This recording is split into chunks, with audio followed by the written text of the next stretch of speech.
आज की breaking news क्या है? यही कि AI will capture all the jobs, right?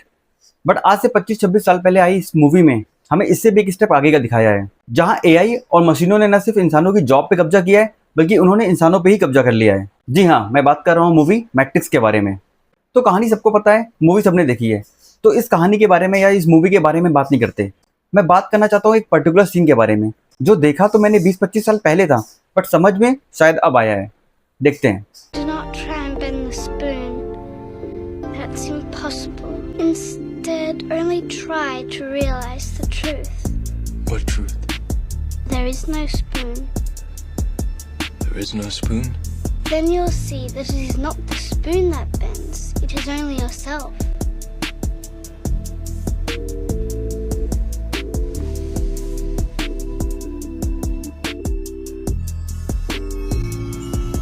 Yes, there is no spoon. वो छोटा बच्चा नियो को समझाता है, don't try to bend the spoon. Why? Because there is no spoon.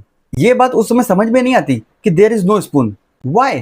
Because there is spoon, I can see it, I can feel it, I can use it. So what is the point of bending the spoon and why it is impossible and why this child said spoon नहीं मुड़ता, हम खुद मुड़ते हैं। अब ये बात बहुत गहरी है और शायद हम बहुत छोटे थे इस बात को समझने के लिए, बट अभी ये बात समझ में आती है। हमारी रियल लाइफ में भी ऐसा ही है। हम बहुत सी चीज़ों को स्पून समझते हैं, जिनको सच समझते हैं, बट वो सच नहीं है। जैसे हमारी कुछ लिमिटेशंस हैं, हमारे कुछ डर हैं जिन्हें हम सच मानते हैं, बट ये सच नहीं है। There is no spoon. एक एग्जाम्पल से समझाता हूँ। जैसे हम में से बहुत लोग यही सोचते हैं, क्या ये जॉब हमारे लिए सही है? मेरे परिवार वाले मुझे क्यों नहीं समझते? क्या ये बिजनेस सक्सेसफुल होगा या नहीं होगा? यही है वो स्पून। हम दुनिया को मोड़ने की कोशिश करते हैं, अपने लिमिटेशंस, अपने डर में ही जीते हैं। लेकिन ये कभी भी दुनिया को मोड़ने के बारे में नहीं था। ये हमेशा से ही हमारे खुद को मोड़ने के बारे में या खुद के झुकने के बारे में था। दुनिया को मोड़ने की जरूरत नहीं है।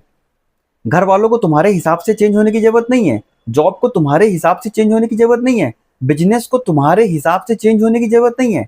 बल्कि तुम्हें बिजनेस को सही से चलाना है, तुम्हें घर वालों को सही से समझना है, तुम्हें अपनी स्किल्स को जान के अच्छी जॉब्स को पाना है।